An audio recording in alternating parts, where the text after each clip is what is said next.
When George was 15, his family moved from Ramona Avenue to a walnut ranch on the outskirts of Modesto. There was plenty of room for George to pursue his new passions. The first was music.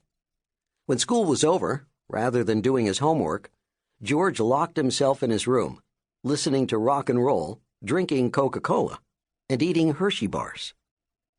The birth of rock and roll. Rock and roll was born out of the traditions of country music, rhythm and blues, and gospel music. After World War II, with the growing availability and mass production of record players, electric guitars, and transistor radios, songs like Rock Around the Clock by Bill Haley and the Comets, That's All Right by Elvis Presley, and Maybelline by Chuck Berry gained popularity. The rock and roll sound had a driving beat and a fast tempo that kids loved and parents hated. More than just a style of music, rock and roll became a look and an attitude, influencing fashion and language. It was exciting, rebellious, and wild. George's father bought him a 35mm camera and helped him convert the family spare bathroom into a darkroom to develop pictures. Whenever George heard a crop plane flying overhead, he ran outside to take pictures of it. When he was 14, George became fascinated with motorcycles. A year later, his focus shifted to cars. He was still too young to have a license, but he often drove around the ranch for fun. He hung out in auto repair shops, looking under the hoods of cars. At 16, George failed his driver's test because he didn't follow the rules of the road. He eventually got his license, but he still wasn't good at following the rules. George Sr. also got George his own car, a Fiat. It wasn't the kind of car George had in mind. It had a sewing machine motor in it, he said. It was a dumb little car. What could I do with that? It was practically a motor scooter. George made plans to turn the Fiat into a racing car. George's parents were getting worried. His grades were terrible. He looked like a JD, juvenile delinquent.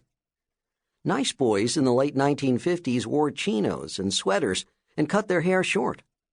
George grew his hair past his ears and slicked it back with Vaseline. He wore dirty jeans and white T-shirts. George was becoming a greaser, so named for all the grease they wore in their hair.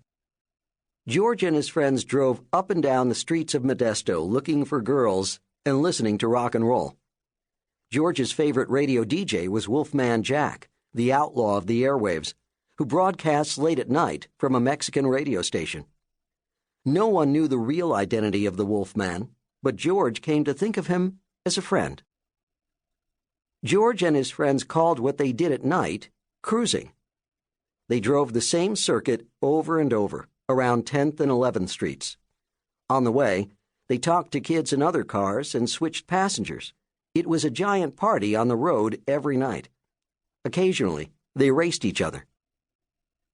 In the afternoons, George beefed up the engine of his Fiat at the local garage. The car was getting faster. George loved taking corners at top speed, enjoying the feel of being almost out of control. One afternoon, he skidded and rolled the car over. It didn't slow George down. He just cut off the dented roof and replaced it with a roll bar, a tubular bar meant to protect passengers if the car flipped over. George longed to be a race car driver.